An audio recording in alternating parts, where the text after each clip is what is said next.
پیارے کریم آقا صلی اللہ علیہ وآلہ وسلم 11 ہجری میں اس دنیا سے پردہ کر جاتے ہیں تو اللہ کے محبوب علیہ السلام کے بعد سب سے پہلے جو خلافت پر قائم ہوئے وہ سیدنا حضرت ابوبکر صدیق رضی اللہ تعالی عنہ تھے۔ حضرت ابوبکر صدیق رضی اللہ تعالی عنہ نے 2 سال اور کچھ ماہ کچھ دن خلافت کے منصب پر فائز رہے، پھر حضرت ابوبکر صدیق اس دنیا سے پردہ کر گئے۔ حضرت ابوبکر صدیق رضی اللہ تعالی عنہ کے بعد سیدنا حضرت عمر رضی اللہ تعالی عنہ خلافت کے منصب پر فائز ہوئے۔ 24 ہجری تک یعنی 9 سال تک کم و بیش حضرت عمر رضی اللہ تعالی عنہ خلافت کے منصب پر فائز ہوئے، اور 1 محرم الحرام کو آپ کی شہادت ہوئی۔ اور حضرت عمر رضی اللہ تعالی عنہ کے بعد اگر کوئی خلافت کے منصب پر فائز ہوئے وہ سیدنا حضرت عثمان غنی رضی اللہ تعالی عنہ تھے۔ سیدنا حضرت عثمان غنی رضی اللہ تعالی عنہ کے بارے میں نبی کریم علیہ السلام ان کی ظاہری حیات طیبہ میں بھی ان کو یہ خبردار کیا کرتے تھے، اے عثمان، امید ہے کہ اللہ تبارک و تعالی جل جلالہ تجھ کو خلافت کے منصب سے مالا مال فرمائے گا۔ جب اللہ تعالیٰ کی ذات تجھ کو خلافت کے منصب سے مالا مال فرمائے گا تو بہت سے لوگ ایسے بھی ہوں گے کہ جو تجھ سے اس خلافت کو چھیننا چاہیں گے۔ میں اللہ کا محبوب ہو کر اے عثمان تجھ کو خبر دیتا ہوں تو کبھی بھی نہ خلافت کے منصب سے دستبردار ہونا۔ پھر نبی کریم علیہ السلام کے یہ فرامین اس طرح احادیث میں موجود ہے کہ نبی کریم علیہ السلام نے فرمایا، یا عثمان انہ لعل اللہ یکمسک، اے عثمان امید ہے کہ اللہ تبارک و تعالی جل جلالہ تجھ کو ایک قمیص پہنائے گا۔ قمیص سے مراد محدثین فرماتے ہیں ادھر خلافت مراد ہے۔ تو جب اللہ کی ذات تجھ کو خلافت کے منصب پر فائز فرما دے فَإِنْ أَرَادُوكَ عَلَى خَلْعِهِ، تو پھر اس وقت لوگ تجھ سے وہ خلافت کے منصب کو چھیننا چاہیں گے، تجھ کو یہاں تک مجبور کریں گے کہ عثمان خلافت کے منصب سے دستبردار ہو جائے۔ فَلَا تَخْلَعْهُ لَهُمْ، اے عثمان تم ان کی پرواہ نہ کرنا لیکن خلافت کے منصب کو کبھی بھی نہ چھوڑنا۔ پھر دوسری حدیث شریف میں نبی کریم علیہ السلام اپنے صحابہ کے سامنے ایک فتنے کا ذکر کیا۔ فتنے کا ذکر کرتے ہوئے نبی کریم علیہ السلام نے فرمایا، یقتل ھذا فیھا مظلوما لعثمان، یہ ایک بہت ہی ایک عظیم فتنہ برپا ہوگا تو اس عظیم فتنے میں یہ میرے عثمان پر بہت زیادہ ظلم و تشدد کیا جائے گا۔ پھر حضرت عثمان غنی رضی اللہ تعالی عنہ خود بھی فرماتے ہیں کہ نبی کریم علیہ السلام نے مجھ کو فرمایا تھا کہ اے عثمان ایک وقت آئے گا کہ تیرے گھر کا ارد گرد سے محاصرہ کر لیا جائے گا۔ اے عثمان میں اللہ کا محبوب ہو کر تجھ سے یہ عہد لیتا ہوں کہ تو نے اپنے صبر پر قائم رہنا ہے، صبر کا دامن کبھی بھی نہیں چھوڑنا ہے۔ یعنی یہ تمام کی تمام احادیث ہمیں اس بات کی طرف متوجہ کرتی ہے کہ اللہ کے پیارے محبوب علیہ السلام وہ عظیم الشان شخصیت ہے کہ جن کو اللہ کی ذات نے علم غیب بھی عطا فرمایا تھا۔ نبی کریم علیہ السلام کے بارے میں معاذ اللہ آج بہت سے لوگ ایسے بھی ہیں کہ جو بہت ہی نازیبا کلمات اپنی زبان سے نکالتے ہوئے کہہ دیتے ہیں، ان کو تو اپنی خبر نہیں معاذ اللہ کل ان کے ساتھ کیا ہوگا، اور تو پھر کیسے کسی کے بارے میں ان کو کچھ خبر ہو سکتی ہے۔ یہ صحیح بخاری دیگر احادیث کی کتب میں نبی کریم علیہ السلام کے فرامین موجود ہیں۔ آپ نے 11 ہجری میں اس دنیا سے پردہ کیا اور سیدنا عثمان غنی رضی اللہ تعالی عنہ کی شہادت جو ہے وہ 36 ہجری میں ہوئی۔ گویا کہ کتنے سال بعد جا کر سیدنا عثمان غنی رضی اللہ تعالی عنہ کی شہادت کی خبر نبی کریم علیہ السلام پہلے ہی بیان کر رہے ہیں ایک ایک چیز کو واضح طور پر ذکر کر رہے ہیں۔ اے میرے عثمان، تیرے ساتھ اس طرح ظلم و ستم کیا جائے گا، تجھ پر لوگ بہت زیادہ گھراؤ کر لیں گے، لوگ تجھ سے یہ چاہیں گے کہ عثمان تم اس خلافت کے منصب سے دستبردار ہو جاؤ، لیکن میں اللہ کا محبوب ہو کر کہتا ہوں تو اس دن بھی حق پر ہوگا مظلومن، لیکن تجھ پر بہت زیادہ ظلم بھی کیا جائے گا اور تجھ کو شہید بھی کر دیا جائے گا۔ یہ اللہ کے محبوب علیہ السلام نے کئی سال پہلے ہی حضرت عثمان غنی رضی اللہ تعالی عنہ کو شہادت کا سرٹیفکیٹ عطا فرما دیا تھا۔ سیدنا عثمان غنی رضی اللہ تعالی عنہ کی شہادت کا پس منظر کیا ہے؟ سامعین محترم، سیدنا عثمان غنی رضی اللہ تعالی عنہ جب 24 ہجری میں خلافت کے منصب پر فائز ہوئے تو اس کے بعد ابھی 34 ہجری کا وقت ہوتا ہے، تو سیدنا عثمان غنی رضی اللہ تعالی عنہ عبداللہ بن ابی سرح کو مصر کا گورنر مقرر کر دیتے ہیں۔ جب عبداللہ کو مصر کا گورنر مقرر کیا، ابھی 2 سال ہی کم و بیش گزرے تھے، تو مصر کے اندر رہنے والے جو لوگ تھے وہ عبداللہ سے بہت زیادہ تنگ تھے، وہ بہت زیادہ پریشان تھے، کیونکہ عبداللہ نامی جو شخص تھا وہ ان پر جو ان کے حقوق تھے وہ ان کو صحیح طریقے سے ادا نہیں کیا کرتا تھا، ان کے حقوق کو پامال کرتا تھا، ان پر ظلم و زیادتی کرتا تھا۔ بالآخر مصر والے لوگوں نے عبداللہ سے تنگ آ کر سیدنا عثمان غنی رضی اللہ تعالی عنہ کی طرف اپنے چند لوگوں کو بھیجا، اور جا کر انہوں نے مدینہ میں آ کر سیدنا عثمان غنی رضی اللہ تعالی عنہ کو شکایت کی کہ آپ نے مصر میں جو عبداللہ کو گورنر مقرر کر دیا ہے یہ ہم پر بہت ظلم و ستم کرتا ہے، ہمارے حقوق کا خیال نہیں رکھتا، ہمارے حقوق کو پسے پش ڈال دیتا ہے، ہم آپ کے اس گورنر سے بہت زیادہ تنگ آ چکے ہیں۔ سیدنا عثمان غنی رضی اللہ تعالی عنہ نے وہ جو اشخاص آئے تھے ان کو ایک خط لکھ کر دیا اور کہا کہ یہ جا کر عبداللہ کو دے دینا۔ انہوں نے جا کر یہ خط عبداللہ کو دیا، جس کے اندر یہ لکھا ہوا تھا کہ جس کا خلاصہ یہ ہے کہ ان لوگوں کے حقوق کا خیال رکھا جائے، ان کو پریشان مت کیا جائے، ان پر ظلم و زیادتی نہ کی جائے، اپنی رعایا کا خصوصی طور پر خیال رکھا جائے۔ تو عبداللہ نامی وہ شخص کے جس کو حضرت عثمان غنی رضی اللہ تعالی عنہ نے مصر کا گورنر مقرر کیا تھا، جیسے ہی ان کے پاس خط آیا، بجائے اس کے کہ وہ اس خط پر عمل کرتے ہوئے اپنی رعایا کے ساتھ، اپنی ماتحت لوگوں کے ساتھ حسن سلوک کے ساتھ پیش آتے، ان کے حقوق کا خیال رکھتے، بجائے اس کے انہوں نے الٹا ان پر اور زیادہ ظلم و ستم کرنا شروع کر دیا، یہاں تک کہ وہ لوگ جو مصر سے شکایت لے کر سیدنا حضرت عثمان غنی رضی اللہ تعالی عنہ کے پاس پہنچے تھے، ان کو جو آئے تھے ان کو بھی عبداللہ نے قتل کر دیا۔ جب مصر کے لوگوں نے دیکھا کہ عبداللہ کا رویہ تو پہلے سے زیادہ خراب ہو چکا ہے، پہلے تو صرف ہماری حقوق کو پامال کرتا تھا، اب تو ادھر لوگوں پر اس قدر ظلم کے ان کو قتل کرنا شروع کر دیا، تو اس وقت مصر کے بہت زیادہ لوگ اکٹھے ہوئے، جن میں ایک حضرت ابو بکر صدیق رضی اللہ تعالی عنہ کا بیٹا جس کا نام محمد بن ابو بکر رضی اللہ تعالی عنہ تھا، وہ بھی ان کے ساتھ مل کر 100 کے قریب کم و بیش تعداد مل کر سیدنا عثمان غنی رضی اللہ تعالی عنہ کی طرف چل پڑتے ہیں۔ جب وہ چل پڑتے ہیں، راستے میں حضرت علی المرتضیٰ دیگر بڑے بڑے کبار صحابہ سے ملاقات ہوئی، ان کو جا کر یہ سارے معاملات بتائے کہ حضرت عثمان غنی رضی اللہ تعالی عنہ نے ہمارے اوپر عبداللہ نامی شخص کو گورنر مقرر کیا ہے، اور اس کی کیفیت یہ ہے کہ وہ ہم پر بڑا ظلم و ستم کر رہا ہے، ظلم کی اس قدر اس نے حد کر دی کہ اب تو ادھر کے لوگوں کو اس نے قتل کرنا شروع کر دیا۔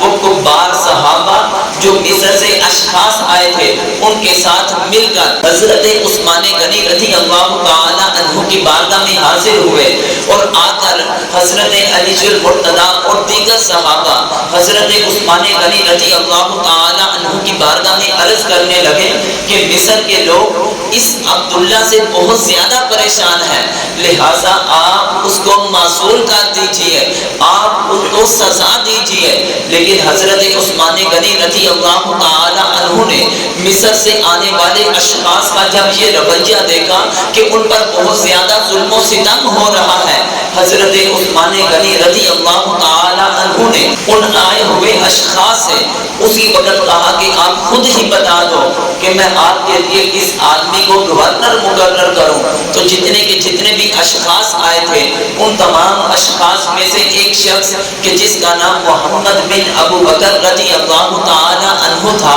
حضرت ابو بکر صدیق رضی اللہ تعالی عنہ کا بیٹا تھا،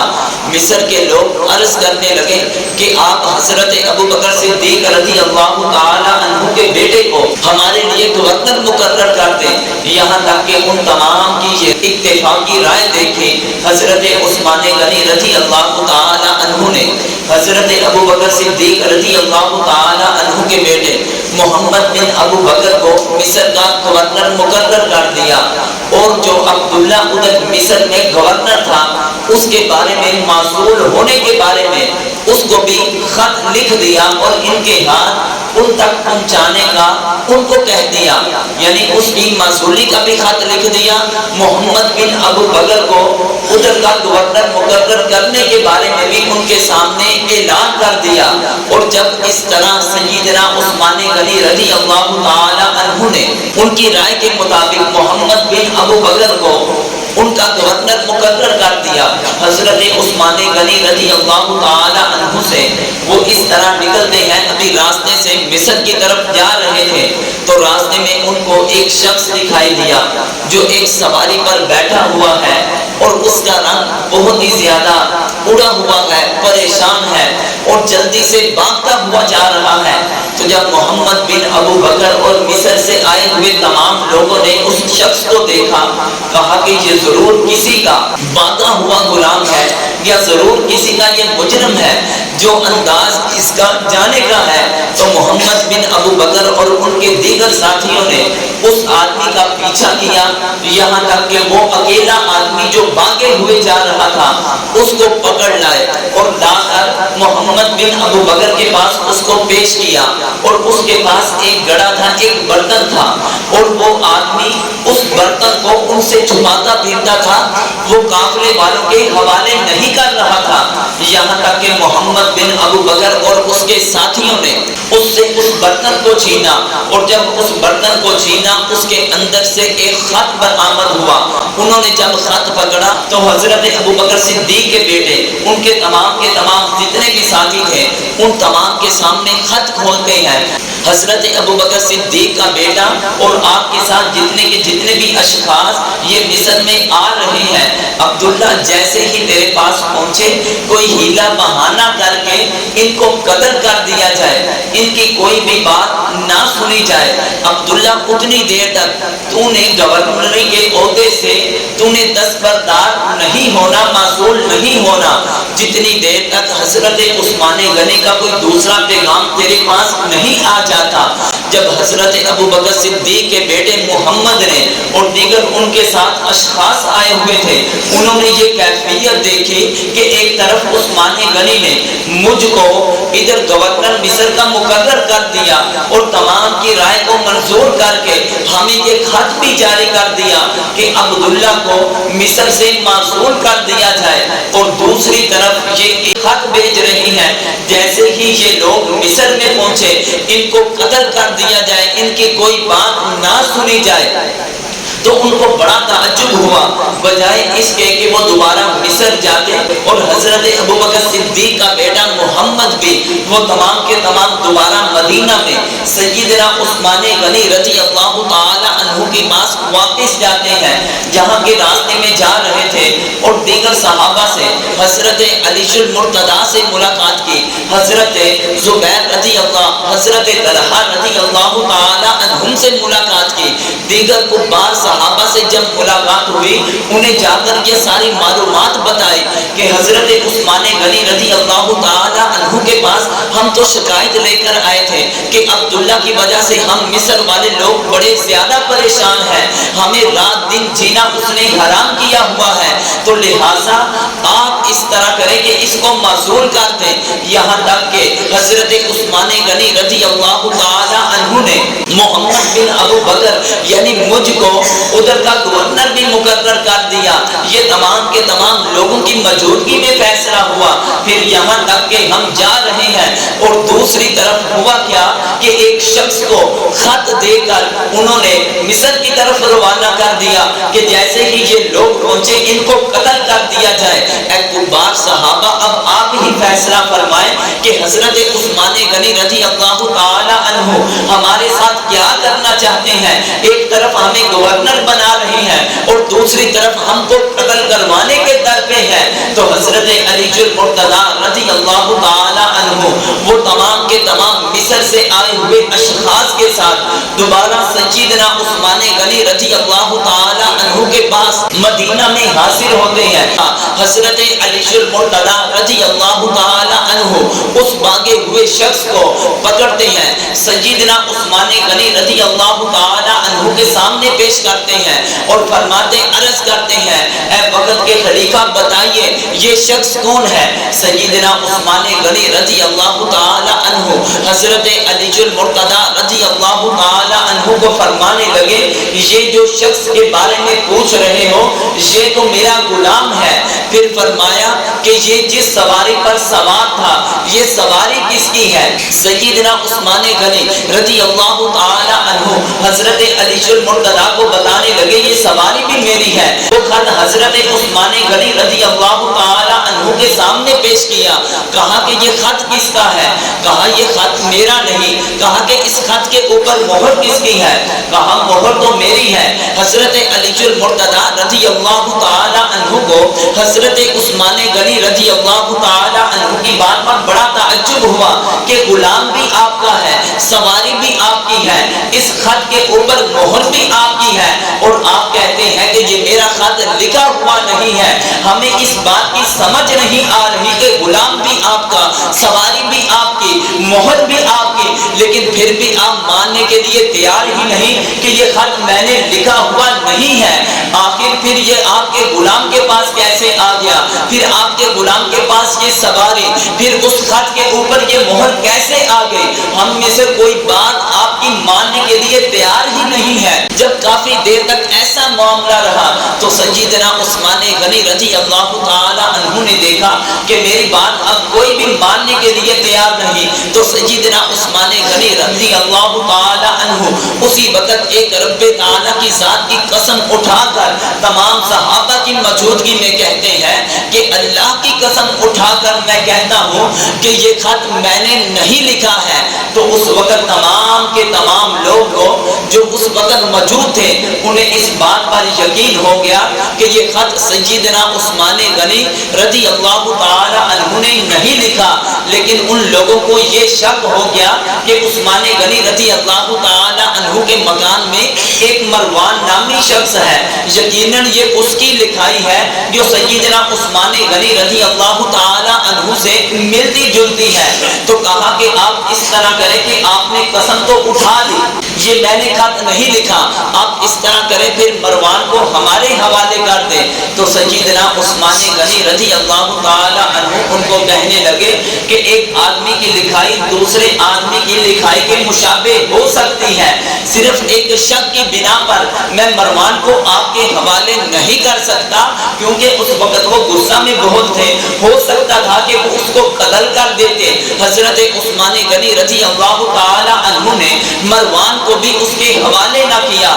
تو حضرت علی المرتضیٰ اور دیگر کبار صحابہ اس وقت آپ سے اٹھ کر چلے جاتے ہیں، یہاں تک کہ مصر سے آئے ہوئے جتنے بھی بلوائی تھے وہ تمام کے تمام حضرت عثمان غنی رضی اللہ تعالی عنہ کے گھر کا محاصرہ کر لیتے ہیں، یہاں تک کہ انہوں نے پختہ عہد کر لیا یا تو مروان کو ہمارے حوالے کریں یا تو سیدنا عثمان غنی رضی اللہ تعالی عنہ کو ہم شہید کر دیں گے، ان کو قتل کر دیں گے معاذ اللہ۔ تو حضرت عثمان غنی رضی اللہ تعالی عنہ کے گھر کا محاصرہ کر لیا گیا، یہاں تک کہ ان بلوائیوں نے حضرت عثمان غنی رضی اللہ تعالی عنہ کے گھر کا جب محاصرہ کیا، وہ محاصرہ صرف 1-2 دن کے لیے نہیں تھا، جس طرح کہ کربلا میں 3 دن پیاسا امام علی مقام اور دیگر رفقا کو رکھا گیا، سیدنا عثمان غنی رضی اللہ تعالی عنہ کو ان کے گھر میں محصور کر دیا گیا اور آپ کو 3 دن بھوکا پیاسا نہیں رکھا گیا۔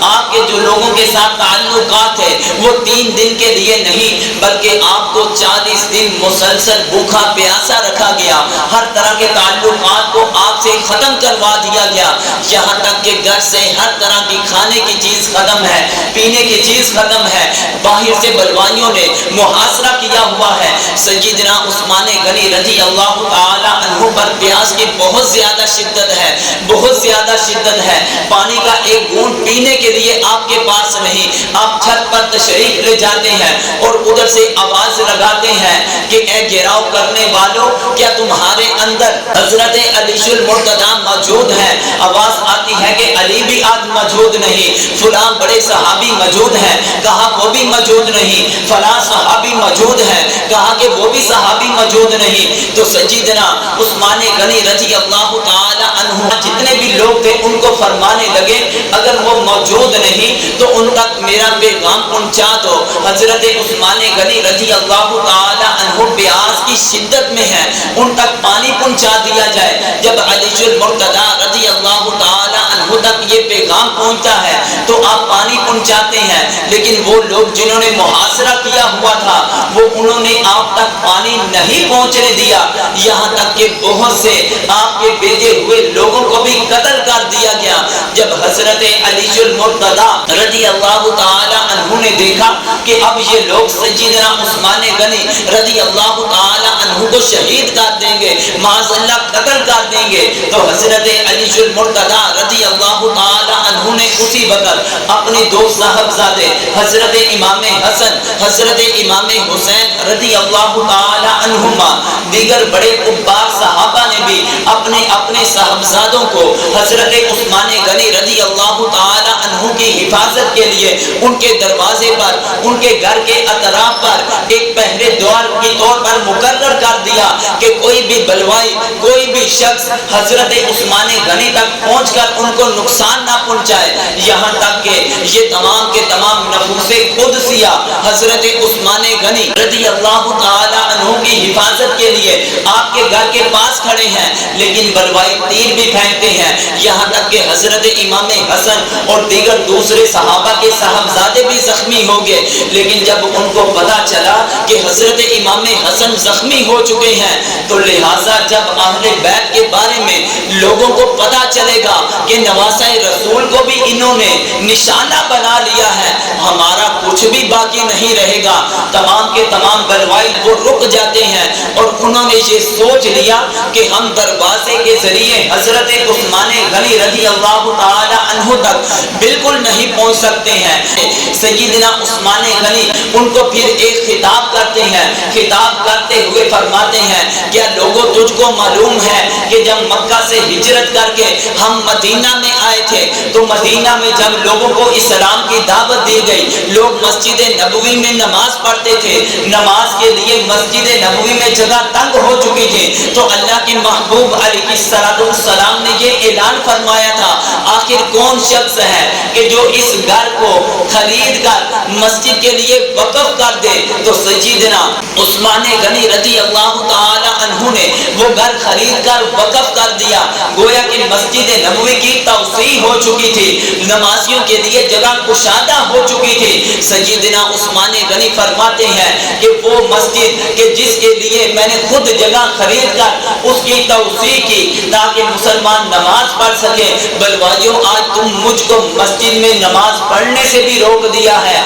سیدنا عثمان غنی رضی اللہ تعالی عنہ ان بلوائیوں کو مخاطب کرتے ہوئے فرماتے ہیں کہ جب مسلمان مکہ سے ہجرت کر کے مدینہ میں آئے، کیفیت یہ تھی کہ پینے کے لیے کوئی بھی صحیح پانی نہیں تھا، صرف ایک بئر روما تھا کہ جس کا پانی میٹھا تھا، وہ یہودی کا کنواں تھا، تمہارے پاس تو پینے کے لیے پانی نہیں تھا۔ تو نبی کریم علیہ السلام نے اعلان فرمایا تھا، آخر کون ایسا شخص ہے جو اس کنویں کو خرید کر مسلمانوں کے لیے وقف کر دے گا تاکہ مسلمان اس سے پانی پئیں؟ تو اس وقت بھی میں نے اس کنویں کو خرید کر مسلمانوں کے لیے وقف کر دیا تھا، تو آج تم مجھے اس کنویں کا ایک پانی بھی پینا نصیب نہیں دے رہے۔ یہاں تک کہ سیدنا عثمان غنی رضی اللہ تعالی عنہ ان کو فرمانے لگے، اگر ایک آدمی کو قتل کیا جاتا ہے تو اس کو کسی حق کی وجہ سے قتل کیا جاتا ہے کہ اس نے کسی شخص کو قتل کیا ہوتا ہے، میں نے کسی شخص کو بھی قتل نہیں کیا، یا تو قتل اس وجہ سے اس کو کیا جاتا ہے کہ وہ شادی شدہ ہو کر کسی سے زنا کرتا ہے، البتہ میں نے کوئی ایسا عمل بھی نہیں کیا ہے، تو لہٰذا مجھے کس جرم کی بنا پر قتل کیا جا رہا ہے۔ لیکن بلوائی ان کی بات سننے کے لیے بالکل تیار ہی نہیں تھے، یہاں تک کہ وہ دوسرے کے گھروں سے داخل ہو کر چھت کے ذریعے سیدنا عثمان غنی رضی اللہ تعالی عنہ کے گھر میں داخل ہوئے، یہاں تک کہ حضرت ابو بکر صدیق رضی اللہ تعالی عنہ کے صاحبزادے محمد بن ابو بکر نے سیدنا عثمان غنی کو جب دیکھا کہ قرآن کی تلاوت کر رہے ہیں، اندر جاتے ہی ان کی داڑھی کو پکڑ کر زور سے کھینچا۔ سیدنا عثمان غنی رضی اللہ تعالی عنہ ابو بکر صدیق کے بیٹے کو کہنے لگے کہ اگر تیرا باپ حیات ہوتا، دنیا میں ظاہری طور پر موجود ہوتا، اس کو یہ خبر پہنچتی کہ ابو بکر کے بیٹے نے عمر کے ساتھ کیا سلوک کیا ہے، تجھے پتا ہے کہ تیرا باپ تیرے ساتھ کیا رویہ اختیار کرتا۔ محمد بن ابو بکر کہنے لگے کہ جب سیدنا عثمان غنی نے اس طرح مجھ کو غیرت دلائی، اسی وقت میں داڑھی چھوڑ کر پیچھے ہو جاتا ہوں، اللہ کی بارگاہ میں توبہ استغفار کرتا ہوں۔ لیکن ان کے ساتھ دو اشخاص جو اندر گئے تھے، انہوں نے سیدنا عثمان غنی رضی اللہ تعالی عنہ پر حملہ کر دیا، ان کے سر پر، ان کی گردن پر خنجر سے وار کر دیا، یہاں تک کہ آپ کے جسم سے جب خون نکلا، خون کا پہلا قطرہ جو تھا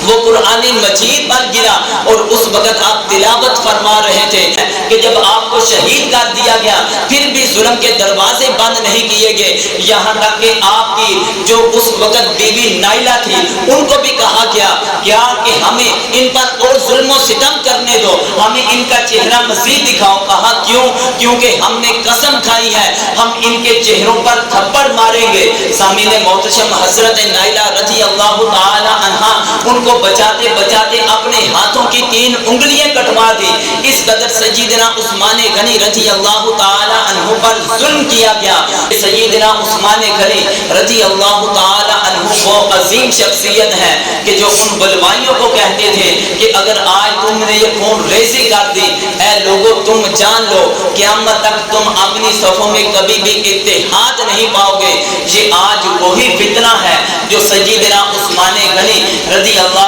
تعالی عنہ سے چلتا ہوا آ رہا ہے، مسلمان مختلف فرقوں میں بڑھتے جا رہے ہیں۔ اللہ تعالیٰ کی بارگاہ میں دعا ہے ہم سب کو نبی کریم علیہ السلام کے صحابہ کی عقیدت اور محبت عطا فرمائے، اور سیدنا عثمان غنی رضی اللہ تعالی عنہ کے درجات میں بلندیاں عطا فرمائے۔